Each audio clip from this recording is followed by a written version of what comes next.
Good morning, everyone. Hope everyone is having a great week. I hope wherever you are in the country that you're having a beautiful day today. I started my day with an hour bike ride around the river in Philadelphia. Just gorgeous, and I'm hoping to be outside later, and I encourage all of you, if the weather's great, to take advantage of it. Well, welcome again to Ask the Millionaire. So let's start off with the first question. Daphne Eastman asks, currently, I'm working on my hair care brand, and I'm at a stage where I have to brand the actual business. Having a limited budget, I was wondering if it was a good idea to invest in branding through agencies or bootstrap the business and adapt as I go.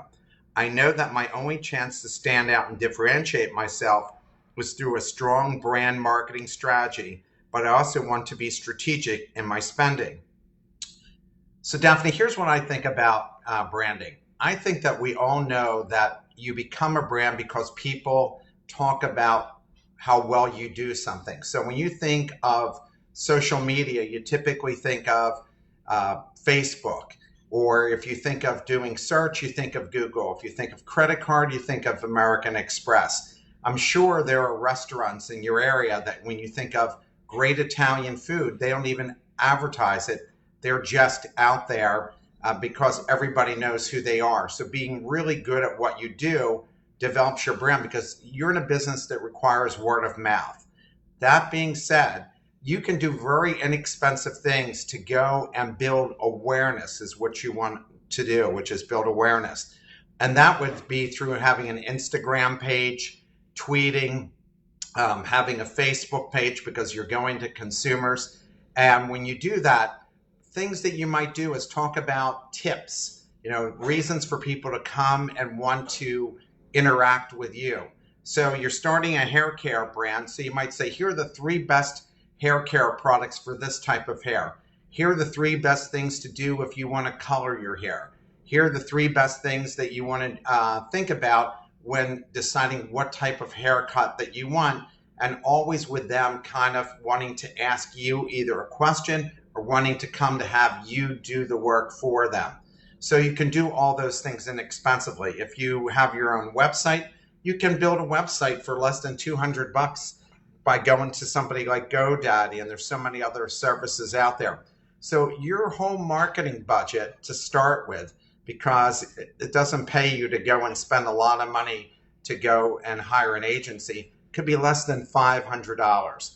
You can have your friends and people you're already cutting tweet about what a great haircut they have and show pictures on Twitter and on Instagram and on Facebook and tell everybody, here is where I got this great cut or hair coloring or whatever you had done for them. So that's what I would suggest that you do on that. The next question comes from Heather Brockman. Heather says, I think I'm at a point I want to start offering my company as a business opportunity. What are some of the steps I need to take, or where does one even start to branch off into different types of expansion like this? So it sounds to me like you're thinking about doing franchising.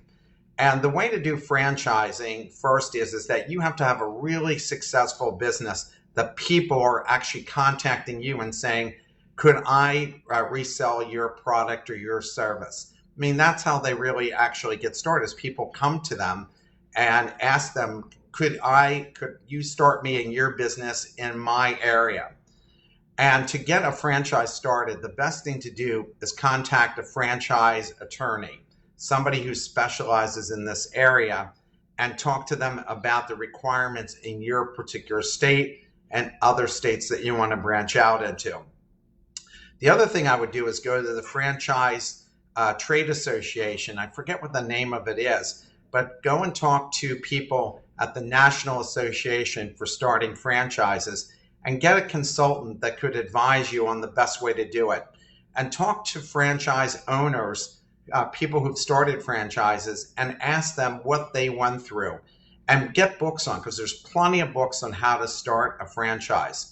But let's say that you don't want to start a franchise because of the cost involved. Maybe you just want to find strategic partners who want to offer your product or service in another area. So you could advertise, I'm looking for strategic partners who would like to be a partner with me in their particular state to offer my product or service. And then you could talk about what that is. Now, mind you, when you start something like this, everybody's going to want to see your financials. They're going to want to speak to your customers. They're going to want to get a lot of data that tells them how successful you've been. And they're going to want to see audited financial statements by a CPA firm. And they're going to probably want to know from the bank how good you've been. And they're going to want to find out from vendors if, in fact, you've lived up to your responsibility of making sure that you paid them on time. So people who get in business with you, whether you start a franchise or strategic partnership, they're going to be really analyzing everything that you do. And they're also going to go wonder what's the cost and what is the revenue split. So are you going to get 10% of the revenue, of the gross revenue that comes from them? Are you going to get 20% of the profit that comes from them? Do they have to buy everything from you in order for them to run their franchise or their strategic partnership? So a good thing to do is start by talking to people who've done it before, find out how they've done it, talk to the people at the National Franchise Association, talk to a franchise attorney to understand all the costs that are going to be involved, and then you can decide if it makes sense for you. Next question is from Lloyd Brown. Lloyd asked, "Hello, mentors. Thank you for taking the time for my question. I am launching my side business e-commerce store for my artwork. I already have an LLC for my moving company. How do I umbrella this new business under my LLC, or should I just create a separate one altogether? Thanks." I would suggest, because LLCs are so inexpensive to start, that you just create a separate LLC. I have a few different businesses. I have Kramer Communications, where I do marketing consulting. I have an LLC for that. I have Stress Free Family Business, where I do consulting for family businesses, but I separately brand it, but I put it under the Kramer Communications LLC. Same with Pitch to Me First, a business where I review business plans, operating plans, plans to present to angel investors. But I have a new venture called Funding Organizer, and that is going to have its own LLC. So I think in your particular case, I think that you should separate them out because they're two different businesses. And I also think from a tax standpoint, it might be in your best interest. But the first thing I think you should do is you should definitely contact an attorney, an accountant, and a tax attorney, not just any attorney, but a tax attorney, and ask them what they think the best thing to do and also the best way to protect yourself. The next question is from Vinko, and I know I'm not going to get this right, Malajevich. And Vinko asked, "My goal is to build an online community and be the middleman between trainers and student clients. My aspiration is to sell the service to wealthy markets like the USA, but I'm from Europe, Croatia. Do you think it's better to start the business in a Croatian market that I know the language and culture, or go straight forward to the US market? I have much more connections here also. The balanced decision would be to target the domestic market but use English language. I'm interested in your thoughts." So if you're going to build an online community and you want to be the middleman, you should definitely start with your country first, and your culture is going to be different there, and you understand that culture. I would start there, work out all the kinks in your business. I would wait maybe a year, maybe 2 years, until you've really learned everything you need to know about that business and iron out everything. Like, you're going to need to have a process for selling to vendors that you might look to be the middleman for. You're going to need a process for selling to the consumer. You're going to need a process for raising your marketing awareness. Each of those is going to require a different plan and different tactics about what you're going to do. The US is an enormous market. Think of the US as 50 countries. So if you came into the US, you might go and decide that you're going to go and start with a small state like Delaware or Rhode Island. you're not going to cover the entire United States. It would be impossible for you to do that. And really, it's impossible for Americans to do the same thing. When we start, we typically start by a certain region, and then we break out from that region and go statewide, and then we go national.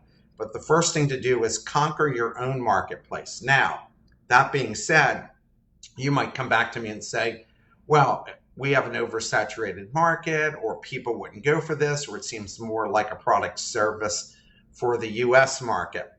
Again, if you're going to decide to go in the US market, you're going to want to get good English speakers, people who understand the language and the slang and everything else, so that when they do write things, it sounds like as if an American or a US citizen is writing to them. It's just like when we go and enter different markets from the United States, you really need to get a native speaker to help you with that marketing, because if you don't have that native speaker, a lot of what you put out could either be lost in translation, or people think, oh my gosh, this is a scam, because they get all these scam emails and the writing usually is not professionally done, or it doesn't sound like it's coming from somebody in the US. And so people ignore it thinking it's a scam, kind of like the things where people ask you to send $5,000 to get $5 million. So the best thing for you to do is start in your country first, work out everything till you really understand this business and get it humming, and it's making good money. If you find that you started in your country and you can't make money there and you think it's a good market and you should be able to, then you have to think through all the problems that you have, solve those. And then if that doesn't work, then maybe you have to think about that this isn't a good venture and go and choose something else to do. Gabriel Suarez asked, I want to buy out a minority partner at one of the stores. We are bumping heads too much, and the 20% he owns of one store is the only thing tying him to me and the company. To cut him loose, I need to buy him out. What are some of the things I should look at when I negotiate this, and what are some of the things I can do to minimize my expense and protect myself from a legal perspective? First of all, I think what you should do is get someone to do a valuation of that particular store and value it. So let's say the store is valued at $100,000, so therefore the sale price is $20,000. So you need to find an attorney who does transaction work and could help you do it. It would be good if they were in your particular state, but it's not necessary. And if they were in your state and they know the laws of that particular state, because every state has different laws for buying and selling businesses.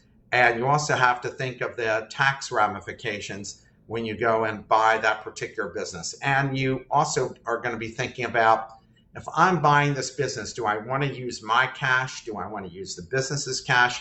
Do I want to take a loan out? Right now, loans are very cheap, so it might make sense to go and get a loan and pay him over time. Is he going to want and ask for a premium on his 20% because he knows you want to get him out? He knows that you're more than willing to pay whatever it takes to remove him from the business.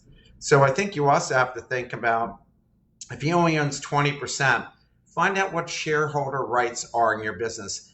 Maybe you can make sure that he doesn't enter the business, that the only thing he does get is financial statements from you.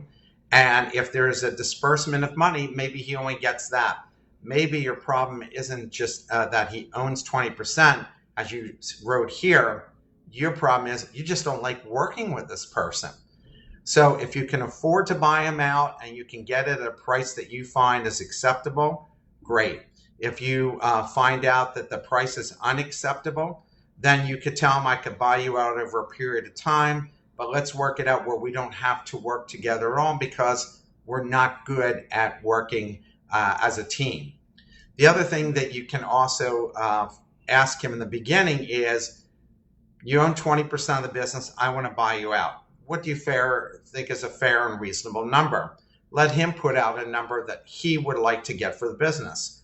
Quite possibly, he might want less money just to get out himself because he's tired of bumping heads with you, than it would cost if you had to go and hire someone to give a valuation. So take a look at those different avenues, but definitely could start by consulting an attorney, a business attorney, someone who's done deals before. Don't just take the attorney that you have a friend who's an attorney, or somebody from your church or your synagogue or your mosque, or somebody you looked up online. Ask somebody from your chamber of commerce, ask friends, ask an accountant, ask them for somebody could do it. And I'm glad to make an introduction for you and anybody out there who would like introductions to people that you think could be helpful to them. Well, that was our last question. Oh, we have one more question. Allison Koyanagi asked, do you have any resources or advice on how to sell my services at a higher fee than what I sell it for now? I want to be able to convince potential clients that they will receive value for the investment they make with me, but I'm having trouble with feeling confident enough to price my services higher.